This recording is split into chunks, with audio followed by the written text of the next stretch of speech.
एक घने जंगल में रॉकी नाम का एक शक्तिशाली शेर रहता था और पूरे जंगल पर राज करता था। उसकी रानी मीना एक दयालु शेरनी थी और उनका बेटा चीकू एक शरारती लेकिन प्यारा शावक था। रॉकी जंगल को शांति और समृद्धि से शासित करता था। जंगल के सभी जानवरों को रॉकी का बहुत सम्मान था। बाली, एक बुद्धिमान बूढ़ा बंदर, उसका मंत्री था। एक दिन चीकू जंगल में घूम रहा था और उसे एक अजीब गुफा मिली। उसने गुफा में प्रवेश किया और अंदर कई चमकदार सोने के सिक्के देखकर दंग रह गया। चीकू ने सिक्के उठा लिए और उन्हें अपने साथ ले गया। जब रॉकी को चीकू के द्वारा किए गए काम के बारे में पता चला तो वो बहुत गुस्सा हुआ। उसने चीकू को बुलाया और उसे डांटा। चीकू ने माफी मांगी और वादा किया कि वो फिर कभी ऐसा नहीं करेगा।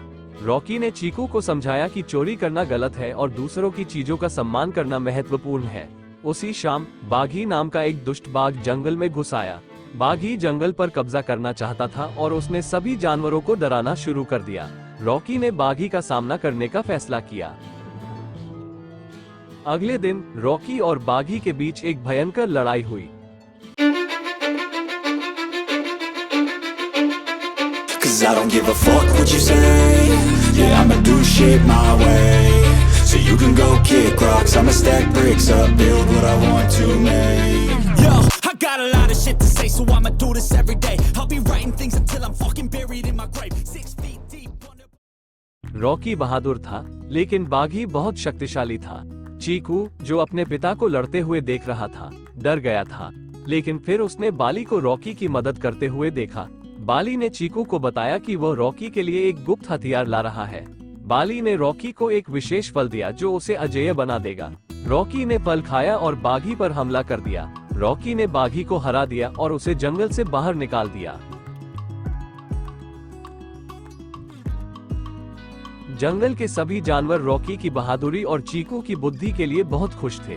रॉकी ने चीकू को अपनी गलती से सीखने और एक जिम्मेदार शेर बनने के लिए प्रोत्साहित किया। चीकू ने अपने पिता से वादा किया कि वो हमेशा सही काम करेगा और जंगल की रक्षा करेगा।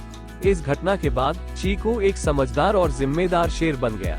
उसने अपने पिता के साथ जंगल पर शासन करना सीखा और सभी जानवरों के लिए एक अच्छा राजा बन गया।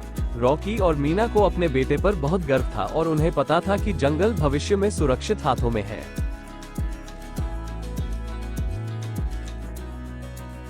कुछ समय बाद चीकू एक साहसिक कार्य पर निकल गया। वह जंगल के बाहर की दुनिया का पता लगाना चाहता था। रॉकी और मीना ने उसे जाने की अनुमति दी, लेकिन उन्होंने उसे सावधान रहने और जल्दी लौटने के लिए कहा। चीकू कई दिनों तक जंगल में घूमता रहा।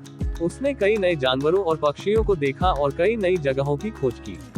एक दिन वह एक घने जंगल में खो गया। चीकू डर गया था। वो नहीं जानता था कि उसे क्या करना चाहिए। अचानक उसने एक विशालकाय सांप को देखा। सांप चीकू पर हमला करने वाला था। तभी एक भेड़िया ने उसे बचा लिया। भेड़िया का नाम राधा था। वो चीकू को अपने घर ले गई और उसे भोजन और आश्रय दिया।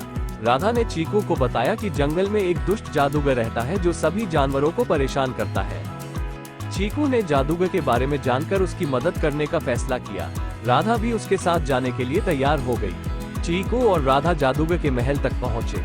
महल बहुत डरावना था और हर जगह अंधेरा था। चीकू और राधा ने साहसपूर्वक महल में प्रवेश किया और जादूगर को ढूंढ लिया। जादूगर बहुत शक्तिशाली था। उसने चीकू और राधा पर जादू कर दिया, लेकिन वे हार नहीं मानने वाले थे। चीकू ने अपनी बहादुरी और राधा ने अपनी चालाकी का उपयोग करके जादूगर को हरा दिया। जादूगर के हारने के बाद जंगल के सभी जानवर खुश हो गए। उन्होंने चीकू और राधा को हीरो घोषित कर दिया। चीकू ने जंगल में वापस जाने का फैसला किया और राधा उसके साथ जाने के लिए तैयार हो गई। रॉकी और मीना अपने बेटे को देखकर बहुत खुश हुए। चीकू ने उन्हें अपने साहसिक कार्य के बारे में सब कुछ बताया। रॉकी को चीकू पर गर्व था और उसने उसे एक सच्चा राजकुमार घोषित कर दिया।